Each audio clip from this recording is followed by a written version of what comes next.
Hello friends, welcome back. So ये जो question paper आप देख रहे हो, ये क्वेश्चन पेपर हमारे एक सब्सक्राइबर ने भेजा है। उन्होंने उनके अकॉर्डिंग ये जो क्वेश्चन पेपर है वो है AKTU का क्वेश्चन पेपर है। ये मैथ्स 3 का मीन्स थर्ड सेमेस्टर का क्वेश्चन पेपर है ये। और अभी आप लोगों को पता है कि एग्ज़ाम्स जो होते हैं इंजीनियरिंग के और BSc BTech लेवल के जो एग्ज़ाम्स हो रहे हैं, अभी ऑनलाइन एग्ज़ाम्स हो रहे हैं। सो उन्हीं में से एक क्वेश्चन पेपर है ये। वो कह रहे थे कि इनका सॉल्यूशन वो ढूंढ रहे थे, इनका नहीं मिला। That's why he made me this set of 6 attachments he send. उत्सव सिंह नाम है इनका। सो इन्होंने ये 6 अटैचमेंट्स भेजे हैं। AKTU का क्वेश्चन पेपर है ये। सो चलिए इनका डाउट क्लियर करते हैं। क्वेश्चन नंबर 1 है कि analytic function is A single valued function, B bounded function, C differential function, D all the above. So analytic function का डायरेक्ट रिलेशन किसके साथ होता है? डिफरेंशिएबिलिटी के साथ। क्यों? क्योंकि analytic function is said to be analytic if it is differentiable at a point and its neighbourhood. अगर वो मान लो z0 कोई पॉइंट है तो function is said to be analytic at z0 if it is differentiable eight z0 and its neighbourhood. तो z के around में डेल्टा या डेल्टा का एक रेडियस का मैं नेबरहुड बनाऊंगा। तो अगर उस नेबरहुड के हर एक पॉइंट पे वो एनालिटिक है तो मैं कहूंगा कि ये फंक्शन z0 पे एनालिटिक है। तो इसका डायरेक्टली रिलेशन किसके साथ है? डिफरेंशिएबिलिटी के साथ। सो इसका आंसर C हो जाएगा। क्वेश्चन नंबर 2 देख लेते हैं। क्वेश्चन नंबर 2 क्या है? The only function among the following that is analytic is. Option A दे रखा है real of z, B imaginary of z, C conjugate of z, D sine of z। So आप इस फर्स्ट क्वेश्चन में भी देख सकते हो कि यहाँ बाउंडेड फंक्शन दिया है। एनालिटिक फंक्शन जो है अनबाउंडेड फंक्शन भी हो सकता है, जैसे कि साइन z, कॉस z, ये सब अनबाउंडेड फंक्शन होते हैं। ये तो वैसे एंटायर फंक्शन होते हैं, मतलब ओवरऑल होल कॉम्प्लेक्स प्लेन पे ये एनालिटिक होते हैं।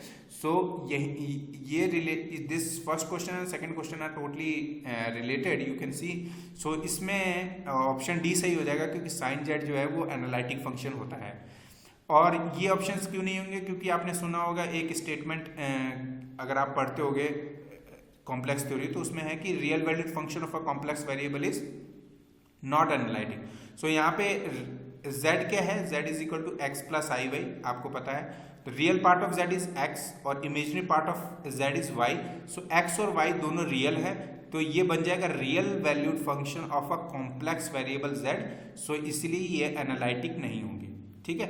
सो इसीलिए क्वेश्चन 2 का आंसर हो जाएगा डी। क्वेश्चन 3 क्या है? Limit x tends to 0 g of x minus g of 0 upon x equal to 1, it follows necessarily that g is not continuous, g is not defined at x equal to 0, g is not continuous at x equal to 0, g dash of 0 is equal to 1 and none। तो इसमें simply आप अगर इस statement को देखो, इस equation को देखो, सो ये इक्वेशन में जो LHS में जो टर्म है वो किसको बता रहा है? This is directly a definition of differentiability. Differentiability की डेफिनेशन के अकॉर्डिंग क्या होता है? f of x plus H minus F of x upon h। अगर इस पर लिमिट लगा दूं मैं h टेंड्स टू 0, तो ये किसका डिफरेंशिएबल, ये किसकी डिफरेंशिएबिलिटी हो जाती है? f की। At x means f of x, f dash of x हो जाता है वो। So means f dash of x हो जाता है limit x tends to h tends to 0 f of x plus h minus f of x upon h। तो वहां अब उसमें आप x की प्लेस पे 0 कर दो और h की प्लेस पे x कर दो, तो आपके पास ये स्टेटमेंट बन जाएगी। और f की प्लेस पे g कर दो, तो ये तो सिंपली ये जो स्टेटमेंट है ये बन गई differentiability of differentiation of gx at x equal to 0। सो ये बन गया सिंपली g डैश ऑफ 0 और इसके इक्वल में क्या है? 1। इसकी वैल्यू क्या दे रही कि 1। तो इसका ऑप्शन कौन सा सही हो जाएगा? C। So next question is a point at which function cease to be analytic is। अब ये कह रहा है कि a function is एक फंक्शन जो कि एनालिटिक होने में प्रॉब्लम क्रिएट कर रहा है, तो वो डायरेक्टली उन पॉइंट्स को क्या बोला जाता है? Singular point. कि जिस पॉइंट पे फंक्शन एनालिटिक ना हो तो उनको क्या बोला जाता है? Singular points. तो इसका डायरेक्टली आंसर हो जाएगा ए। सो ऑप्शन क्वेश्चन नंबर 4 का आंसर हो जाएगा ए। नॉन सिंगुलर पॉइंट्स नहीं हो सकते क्योंकि नॉन सिंगुलर पॉइंट पे तो फंक्शन डिफरेंशिएबल एनालिटिक हो सकता है। रेगुलर पॉइंट्स भी एनालिटिक हो सकते हैं क्योंकि रेगुलर पॉइंट्स जो है वो आपको पता है क्या होता है कि अगर फंक्शन जो होता है वो एनालिटिक है किसी डोमेन में और मैं कोई पॉइंट z0 ले लूँ जो कि किस पे हो, उसकी बाउंड्री पे हो, और अगर मैं ऐसा कर सकता हूँ कि अगर मैं एनालिटिसिटी को एक्सपेंड कर दूँ जिसमें एक ओपन सेट बना दूँ जिसमें जो आपका डोमेन है वो भी आ जाए, साथ ही साथ वो पॉइंट भी आ जाए बाउंड्री पे जो है, तो मैं कहूँगा वो रेगुलर पॉइंट होता है। तो वो उस केस में भी एनालिटिसिटी वर्क करती है। तो इसका मतलब ऑप्शन सी भी गलत है इस केस में। तो option A is the correct answer. Next question number 5 है कि कॉशी रीमन इक्वेशन आर। तो ये तो बहुत सिंपल था, सी आर इक्वेशन है, ये सभी ने पढ़ा होगा कि ये क्या होता है, U X equal to V Y and V Y equal to minus V X. तो ऑप्शन ए सही है। अरे यहाँ तो दो ए दिया हुआ है, तो इस आई थिंक ये बी होगा। तो ये जो ऑप्शन है ये तो गलत है, ठीक है। Option A is correct here. हाँ वो ए बी और ये आई थिंक ये सी डी है, तो यहाँ पे ये भी गलत है, और क्योंकि यहाँ यू वाई वी वाई है, और ये भी गलत है, U Y equal to V X, से भी गलत है, ठीक है। तो ऑप्शन ए इसमें सही था। क्वेश्चन नंबर 6 क्या है, the function F Z equal to modulus of Z is constant is called a. अच्छा, ये मैंने बताया था कि रियल वैल्यूड फंक्शन जो है वो कॉम्प्लेक्स वेरिएबल का एनालिटिक नहीं होता, तो उस केस में आप यहाँ पर ये वर्क कर सकता है कि एनालिटिक फंक्शन नहीं होगा। दूसरा क्या है, नो वेयर एनालिटिक फंक्शन। अगर ये नॉन कांस्टेंट होता तो ये ऑप्शन सही होता, नो वेयर एनालिटिक, लेकिन ये कांस्टेंट बोल रखा है तो इसीलिए क्या होगी, नॉन एनालिटिक फंक्शन होगी, ठीक है। एंटायर फंक्शन तो एनालिटिक फंक्शन ही होता है ओवर होल कॉम्प्लेक्स प्लेन। जब ये एनालिटिक नहीं है तो एंटायर भी नहीं होगा, ठीक है। तो क्वेश्चन नंबर 6 का आंसर हो जाएगा सी। क्वेश्चन नंबर 7 क्या है, if F Z equal to you plus I B in a polar form is analytic then U R equal to. ये तो सिंपली आपको पता है कि अगर सी आर इक्वेशन मतलब कॉशी रीमन इक्वेशन जो है कार्टेशियन के केस में क्या होता है, U X equal to V Y and U Y equal to minus times of V X होता है। अगर ये फंक्शन u और v x और y पे डिपेंड होने की बजाय, फंक्शन होने के बजाय u और v r और थीटा के फंक्शन है, तो ये पोलर फॉर्म बन जाती है। तो उस केस में u r जो होगा वो किसके इक्वल होता है, 1/r times of v theta, okay. So इसके according u r is equal to 1/r times of v theta, ये ऑप्शन सी सही हो जाएगा। और क्वेश्चन नंबर 8 क्या है, if F z is equal to you plus i v in a polar form is analytic then u theta. अच्छा, यहाँ पर उसने यू आर पूछा है और यहाँ पे यू थीटा पूछा है, ठीक है। So u r polar form में, अगर पोलर फॉर्म में क्या होता है, u r is equal to 1/r times of v theta और v r is equal to minus 1/r times of u theta होता है। तो यहाँ पर उसने यू थीटा पूछा है, तो यू थीटा क्या हो जाएगा, minus R times of V R, ठीक है। तो उस केस में बी ऑप्शन सही हो जाएगा, यहाँ पे ऑप्शन बी इज करेक्ट, ठीक है। तो ये तो है क्वेश्चन नंबर 8। तो कुछ और क्वेश्चन देख लेते हैं इसके। यहाँ पे क्वेश्चन नंबर 9 दे रखा है कि द वैल्यू ऑफ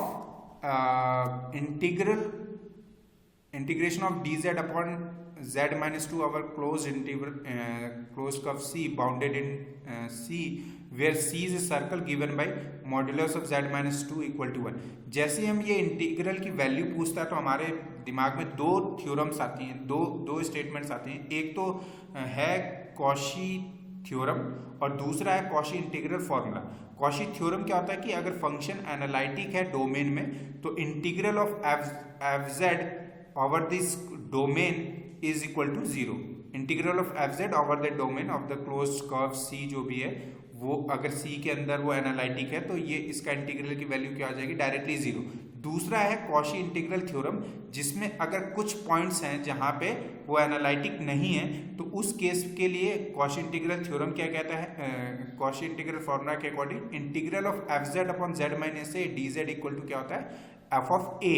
तो इस केस में यहाँ पे एफ जेड इक्वल टू क्या है 1 और a क्या है 2, तो ये 2 पाई आई टाइम्स हो जाता है, 2 pi i times of f of A.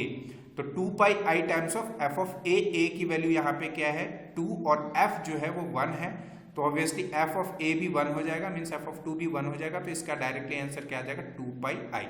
Question number 10 है, क्वेश्चन नंबर 10 भी सेम इसी पे बेस्ड है।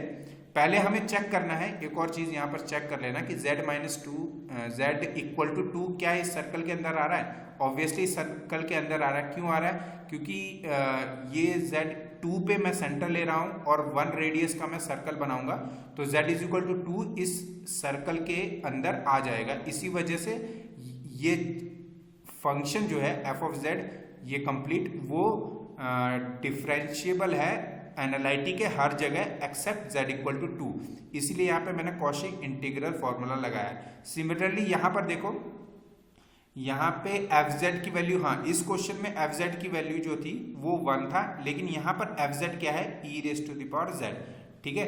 और z इक्वल टू 2 यहाँ पर पोल है, और तो यहाँ पे z इक्वल टू 2 देख लो, यहाँ पे z modulus of z equal to 3 है, ये सर्कल बनाएंगे हम, z इज इक्वल टू 0 पे सेंटर लेंगे और 3 रेडियस का सर्कल बनाएंगे, तो z is equal to 2 obviously उसके अंदर आएगा।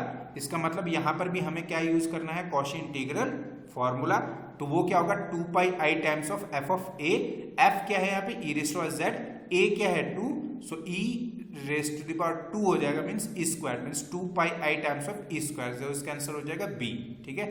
क्वेश्चन नंबर 11 है कि every bounded entire function must be, option A identity function, option B constant, option C polynomial function with degree greater than n greater than equal to 1, option D none. तो obviously इसका ये तो simply largest theorem है कि every entire and bounded function is constant, तो directly इसका answer क्या हो जाएगा B. Question number I think 12 minutes हो गए हैं, नेक्स्ट वीडियो में आप नेक्स्ट क्वेश्चंस करेंगे, इस का भी देख ही लेते हैं। क्वेश्चन नंबर 12 का आंसर हो जाएगा यहाँ पे e रेज़्ड पावर 3/z है, तो z इक्वल टू 0 पे ये एसेंशियल सिंगुलैरिटी देगा। तो नेक्स्ट वीडियो में हम लोग क्वेश्चन 12 के आगे समझने की कोशिश करेंगे। So if you are new to this channel please subscribe the channel, thank you so much, and please subscribe the channel so that you can get the notification whenever I upload the videos. Okay, so thank you so much, see you in the next video.